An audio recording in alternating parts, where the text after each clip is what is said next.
Welcome to the story that built her. This is where we go beyond the highlight reel and we go into the real, raw conversations and stories of amazing women. And I'm your host, Adriana Monique Alvarez. We're going to be sitting down with women almost every day to tell us what really built them. What were those key pivotal moments of their lives? Because we know behind every bold brand, business, book, there's a story to be shared. And today is no different. We're here to tell it. So, Thyra, thank you so much for coming on and sharing your story today. How are you? I'm doing good. Thank you so much for having me. Absolutely. So, when you think about your life, and I'm sure there's a few, what were some of the defining moments? What's one that you want to start with? There were so many defining moments in my life. I grew up in poverty and in dysfunctional family systems, and it was a lot. That carried me through my young adulthood and into my even like my 30s and 40s. And just recently, I've really been transforming into this person that is very exciting to be, but also it comes with a lot of shedding off those layers of those decades. But I had so many, Monique. I'm not even sure where you want me to begin. There's so many of them. So let's start with home and family. What was the dynamic in the home? So it was very dysfunctional. Unfortunately, I was molested by family members, and that left me with not feeling safe in my childhood. I ended up actually leaving home at a very early age because I just couldn't take it anymore. And my mother did the best that she could at that time. I'm not saying anything bad about it. It wasn't healthy for me. And it's funny because at a young age, I realized that there was something different about me. And so I left. I was still a very young teenager, and just trying to get a job, work, so I can get out of the poverty that I was raised in, and just try to rebuild a life for me. And so what that led to, I ended up in a relationship with a male, and I thought he was my knight in shining armor, and he was actually the total opposite. And we got into this relationship, and I realized that he was very abusive and a domestic violence situation. And the relationship didn't last long at all because I even knew then this is not normal. I wanted freedom out of my poverty and out of that dysfunctional family, but I ended up with a different type of dysfunction. And I found myself fighting this individual back. And I'm like, this is not normal. So I ended that relationship very early on. And so from there, I thought that, okay, I found my freedom. I'm going to go continue build on my life. And he actually stalked me for several months. He stalked me for several months, and I was trying to just live my life. And when I even took out restraining orders on him and everything, like he would just stalk me everywhere. Finally, I decided to go into a shelter because that was the only way I felt safe.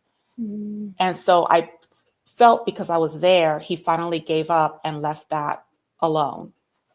And so after several months of being there, they said, you're good.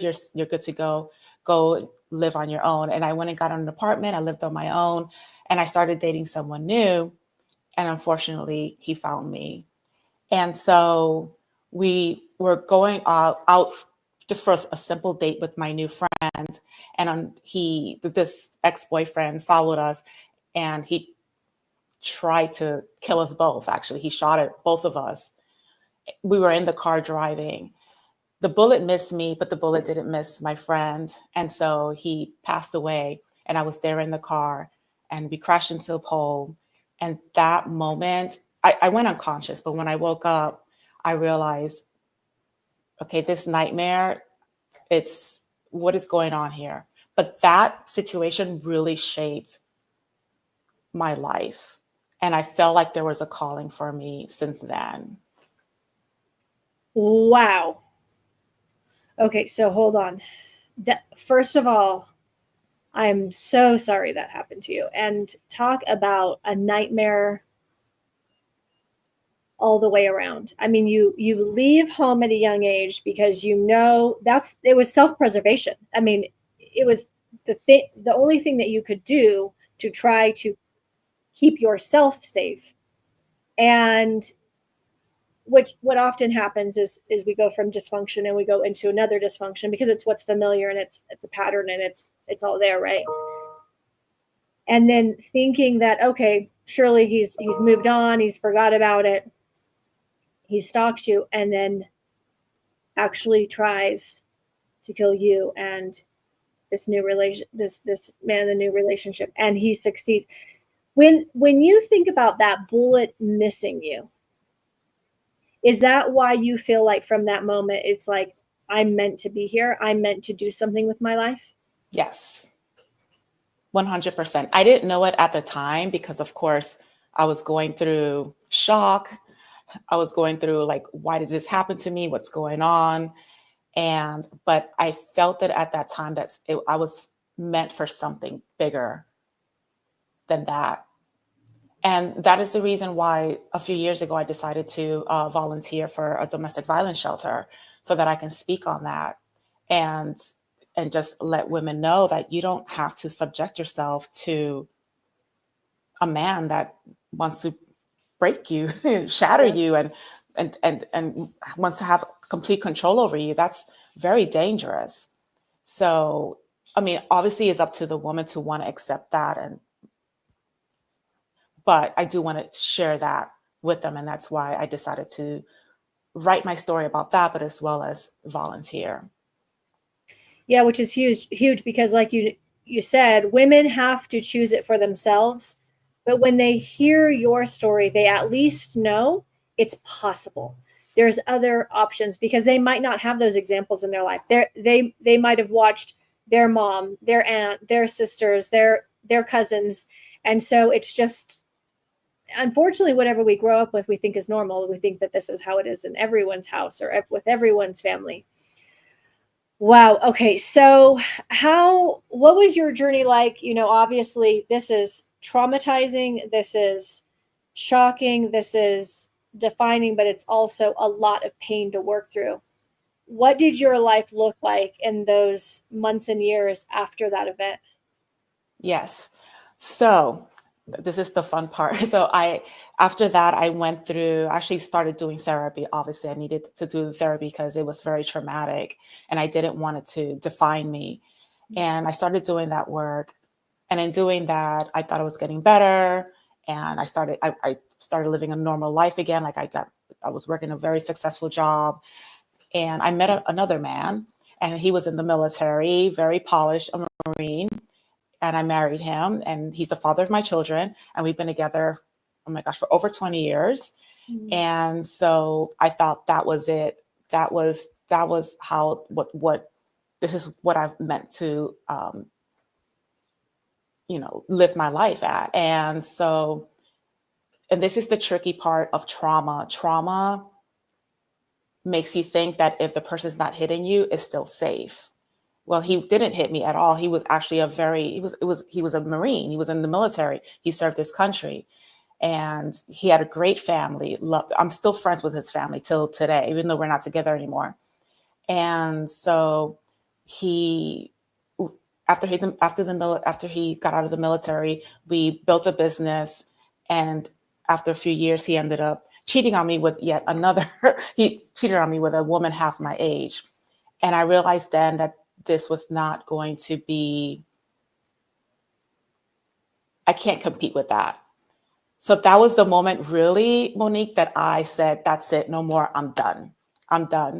And so, we divorced, and that's when I really started awakening, and I started the true healing of, I have to focus. I have to love me more than anybody else. I have to work on me. I have everything I need to be the person that I'm meant to be. It's all inner work. It's all about me. And I had to start healing that child. And I had to realize that, okay, what happened to me doesn't define me. What happened to me it's It doesn't tell me what I'm going to be in the future. I'm meant for a lot more. But that's when my true power really came out. Wow. Okay, so would you say that there was this phase where, you know, you're doing therapy, you get married, and you learned how to cope, you learned how to survive, you learned how to function, you learned how to function in the world, even though all of this happened to you. But then when that infidelity happened, when that relationship was over, that's when the real healing started. Yes. How would you describe the difference between functioning and surviving and healing? What's the difference there? Because a lot of people learn how to survive. They learn how to sort of go through the motions and everything can look okay on the outside, but the inside is still very much impacting. How did that look different for you? How does it feel when you're experiencing it? For me, I want to say functioning is you're just kind of going through the motions a little bit, and you're just using other things to kind of mask the inner pain. And surviving to me is really not dealing with the pain inside. You're just like, you don't want to accept the hurt that you've been through. You want to feel like you're stronger by not accepting that pain, but you're not really strong, if that makes sense. Yep. And healing for me was really going through that grief, really going through that. What I wanted, it didn't happen.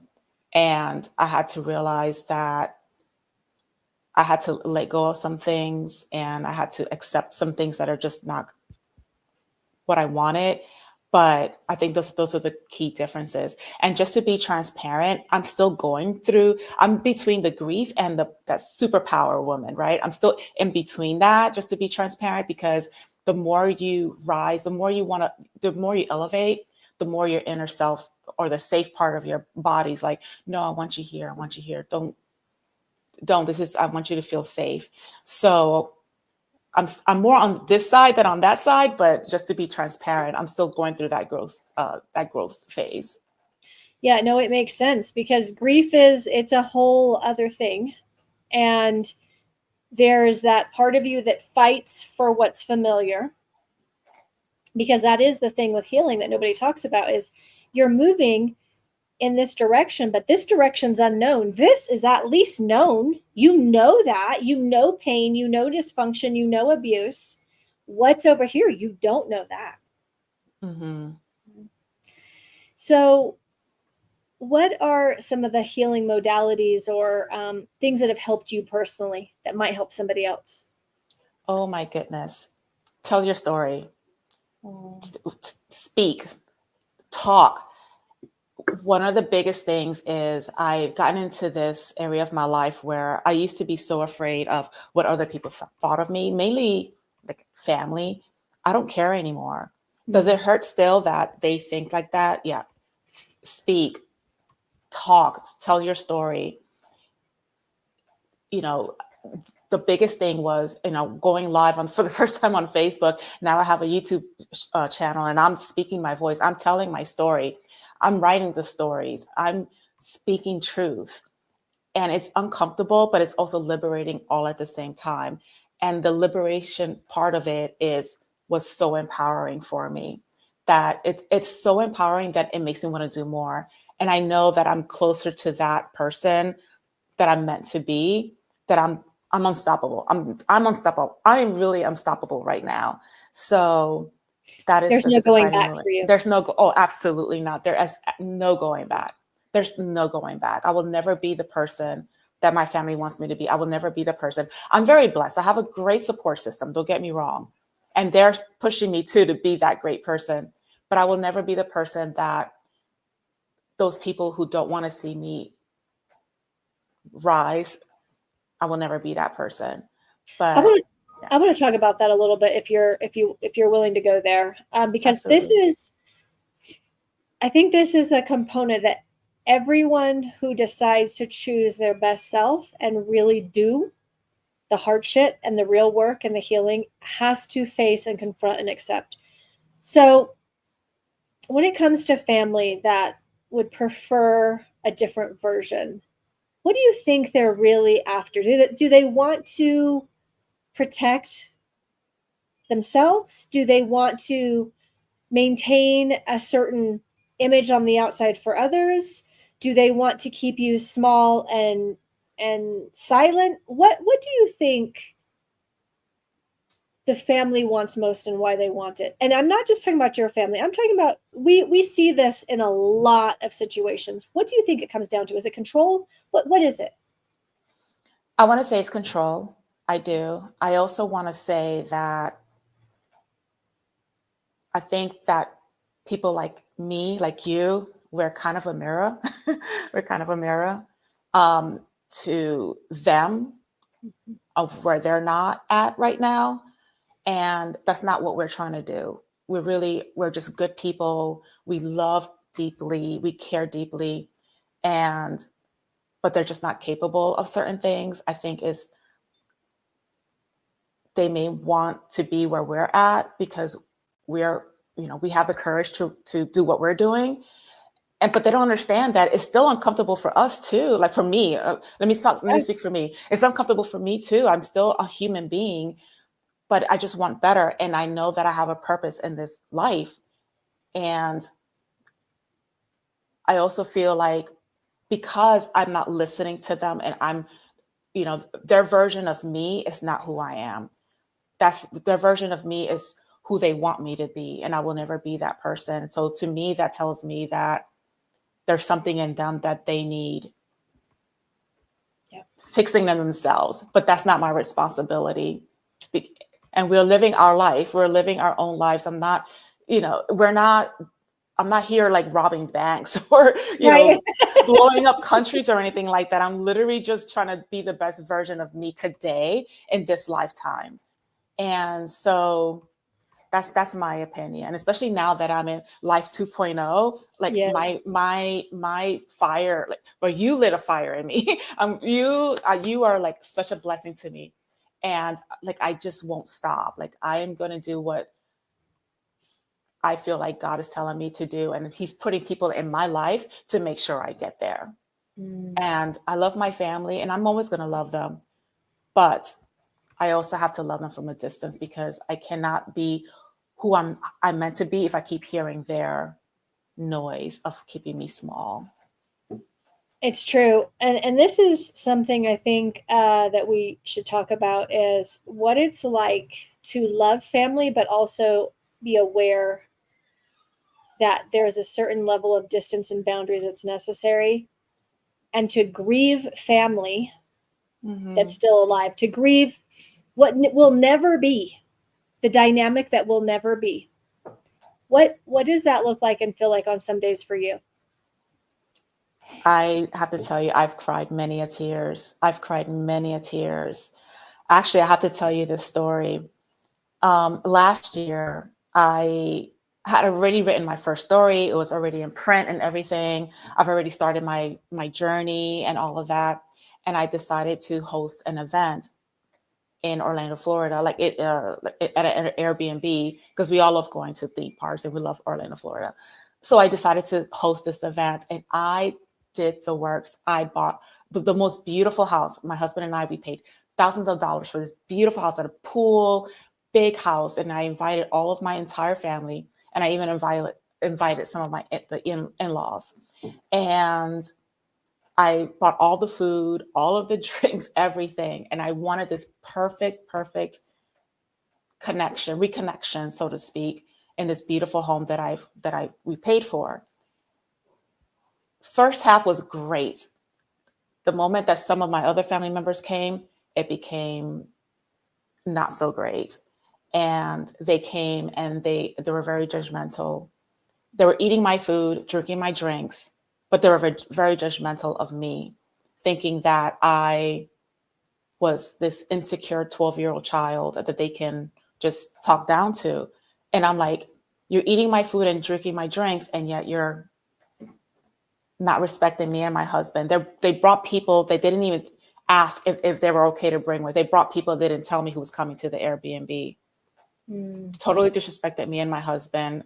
So we felt uncomfortable with these new people in our house. And yeah, that was very, very huge for me. Yeah, it's a reality check. And I think you said it perfectly. Sometimes dysfunctional family thinks that you're still that 12-year-old who doesn't know and doesn't have the tools to call them on their bullshit. Mm-hmm. Yeah, they think they're still dealing with the same person, but you are not the same person. Mm-mm. Not at all. Not at all. So what would you say to someone who is sitting where you have been, whether they're figuring out my family ain't right, this is not right, this is not okay, even though it seems everyone just acts like it's normal. I can see it's not. Someone who's in an abusive relationship of some kind, what would you say to that woman? Trust your intuition. Trust your intuition. Your body knows when something is not right. Your body's going to tell you, your mind's going to tell you. You got to trust your intuition. And it's very scary to try to leave something that's very familiar. But on the other side of that, it's all this freedom. And you're there. The reason why you're going through it, because you're meant to tell your story to other women. And it's okay. It's not going to feel very comfortable when you're leaving that situation where it feels familiar, but it's okay. Like, you're going to be okay, and you're going to be way better. And when you help that other woman, even if it's just one person you help, even if it's just that one person, then this is what you're meant to do. When you think about your journey and what's ahead for you, what do you feel like your purpose is going forward? What kind of difference do you want to make in the next season of your life?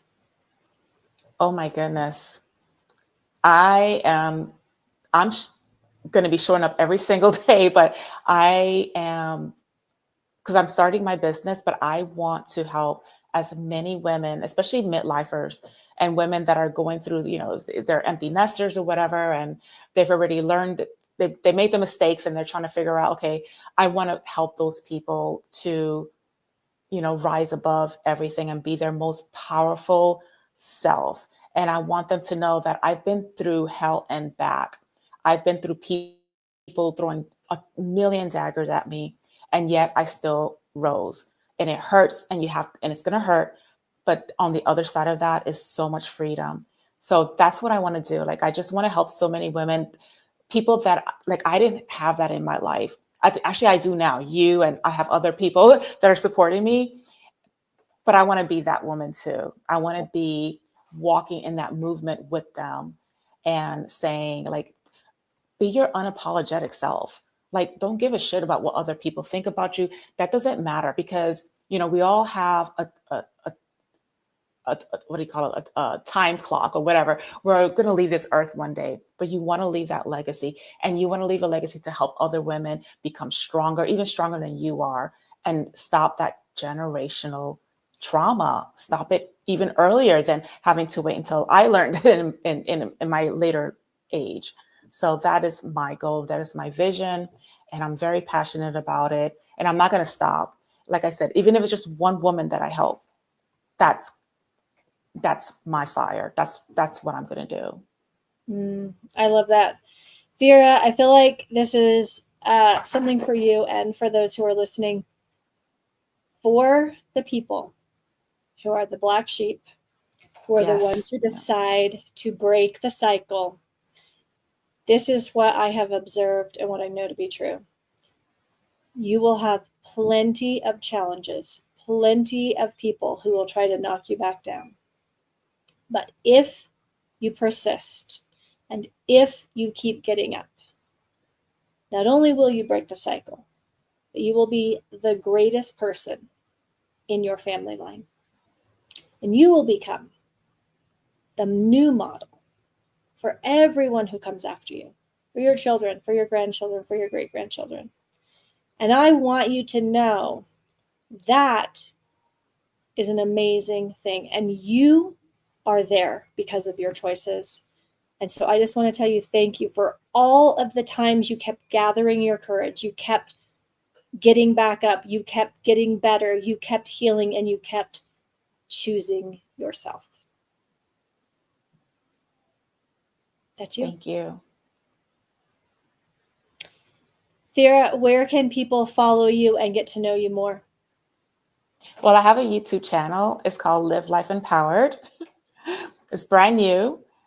And thank you for all of your guidance. I actually have a lot of followers now. It's growing. It's growing. Yay! I'm so excited.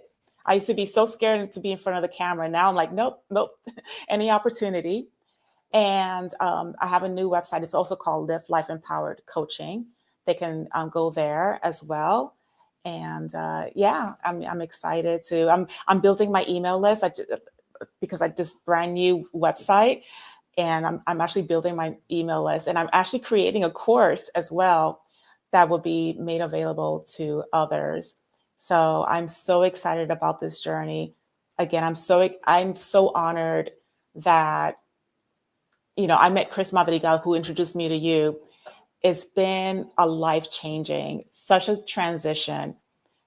The Thyra today doesn't recognize the Thyra that was, a couple of years ago. She's really changing. So I just want to give you all the thanks. You're doing something miraculous to so many women that need someone like you. So I really, really, bottom of my heart, you're changing lives. You're changed my life. Thank you for telling me that. Thank you. Because that's, as you know, this is why we get up and get out of bed every day. Mm-hmm. Mm-hmm. Thank you for telling your story. It's not an easy one to tell, but it's a powerful one. And I want to remind those who are watching, if you'd like to share your story here or in one of our upcoming books, we'd love to have you. Be sure and click on the link below. Until next time, you can be the one who breaks the cycle. We'll see you soon.